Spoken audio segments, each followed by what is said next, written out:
Yeah, I mean, of course, I'm super happy to be in the finals, and yeah, it's going to be a great battle, no matter whom I face. And about today's match, it was incredible match. She played incredible tennis, and it's always tough facing facing your friend. But I'm super happy to see her playing on her best level. And I just told her, like, just stay there, and things are going your way. You're gonna get it. Okay, we'll start with David and then Charlie. David. Obviously, your priority from here is winning the title. However you can win it, you want to win it. But given we don't know who you are going to face at this point, if you had the choice, given the rivalry you have with Iga, would you choose her to face in the final? Yeah, I mean, why not? Every match we play, it's a great battle. I always enjoy playing her.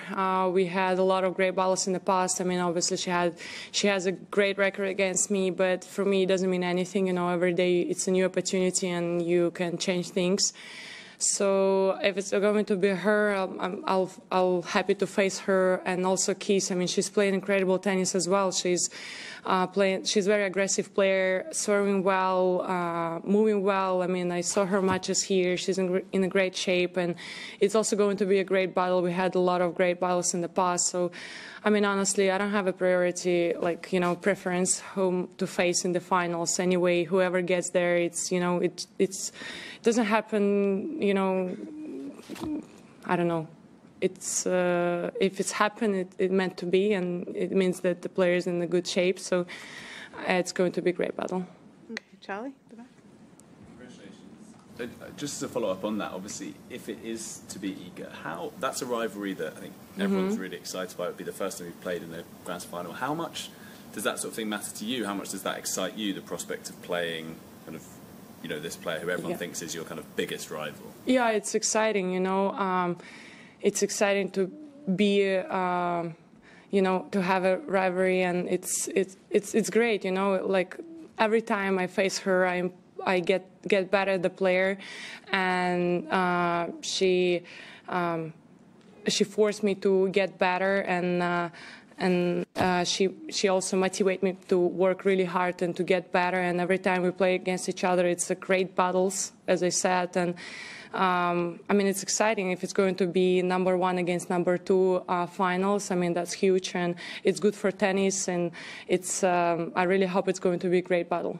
Okay, we'll go Eleanor and then Courtney. Yeah, I mean, just on a similar theme, if it is Iga and it's your first Grand Slam final meeting, I just wonder, do you think that changes anything? Will it feel different, do you think, playing in a Grand Slam final? I know you've played in other finals, but obviously this is the biggest stage. I mean, that's definitely going to be bigger than the rest of the finals we played, but honestly it doesn't change anything, you know. Anyway, like, I just have to go there, and I have to just fight for every point. I have to stay focused, and I have to bring my best tennis if it's going to happen. Okay, Courtney, where are you? On today's match, how would you rate your level today? Well, after love to love 40. After that, I'd rate that I played really great tennis. I mean, I played incredible match, I think. She said that, you know, it was a little bit too good, and she kind of felt that, you know, the winners were zinging past her everywhere. There wasn't much that she could do. Are there moments in matches where you feel that that is the case for you, that you have it, like you have it that night, that the ball is just moving? I think when I broke her twice and I was 3-2 up, I felt like, okay, I'm back, and I felt my game much better, and I was like, okay, now it's time to step in. And after that, I think I felt like, okay, I mean, it's really too good. But, you know, you never know in tennis, so you're just trying to stay focused, and you're just trying to keep the level and keep the pressure on your opponent. And I saw that she was getting frustrated, so I was trying to put her under more pressure. But I think, in that moment, I kind of like realized, okay, like, I just have to keep the pressure on her. Okay, we'll go here and then over there. Yep.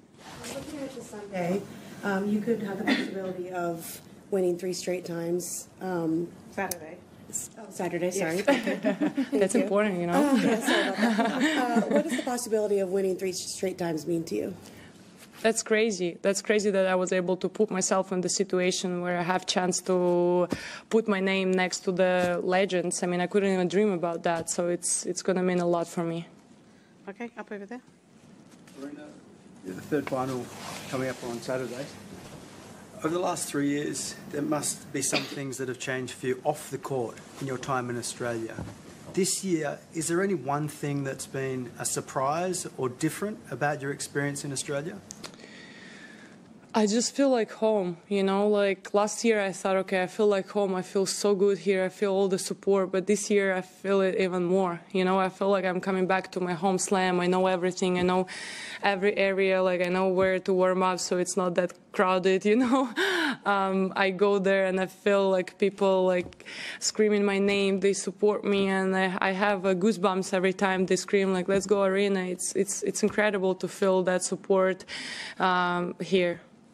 Okay, we'll do 4 more. Charlie, Courtney, David, David. Charlie up the back. Nice. Obviously, for you, the main thing, or the only thing maybe, is just winning for yourself. But I just wondered, with something like the Iga rivalry, how conscious are you of like what that could do for the sport as a whole, like having a kind of big rivalry right at the top of it? Honestly, I think it's not something you're really focusing on, you know, you're just trying to focus on yourself. And I think the moment when you start to thinking about things outside of like match situation, it's kind of like can destroy you. So like at the moment, like when I'm in the tournament, I'm just focusing on myself, focusing on like just bringing my best tennis, make sure that it's great battles, it's enjoyable for people to watch us play, and afterwards I can think about like everything as a bigger picture. And I think that's really great for sport to have like big names, you know, to have this rivalry situation, to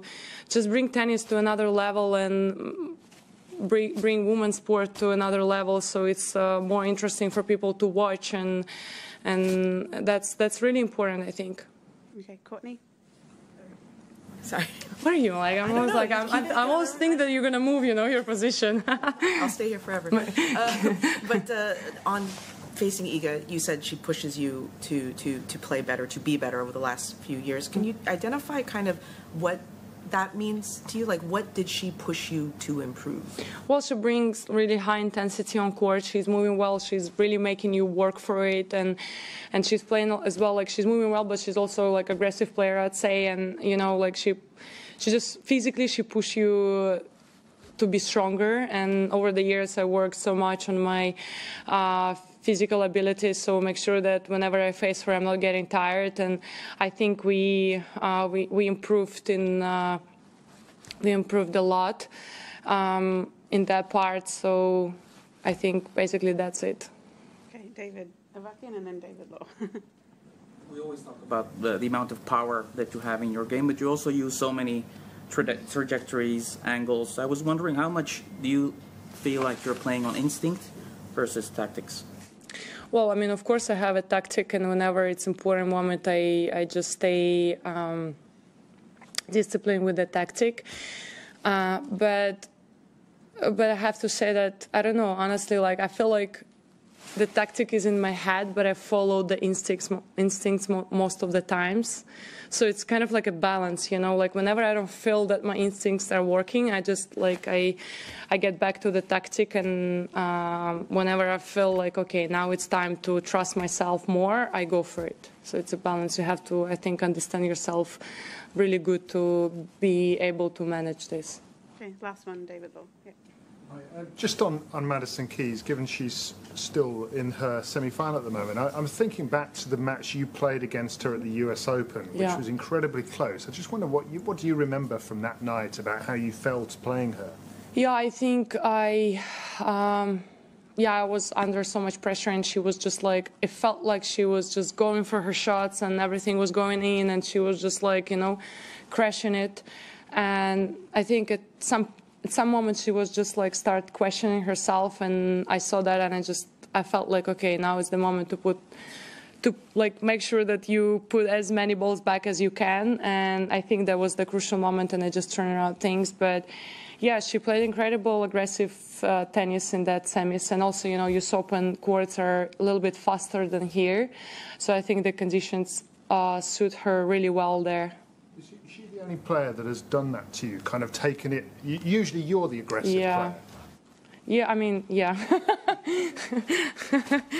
I don't know where they're at, you know, that was like, yeah, that's just like, you know, she was just like overheating it and everything was going in.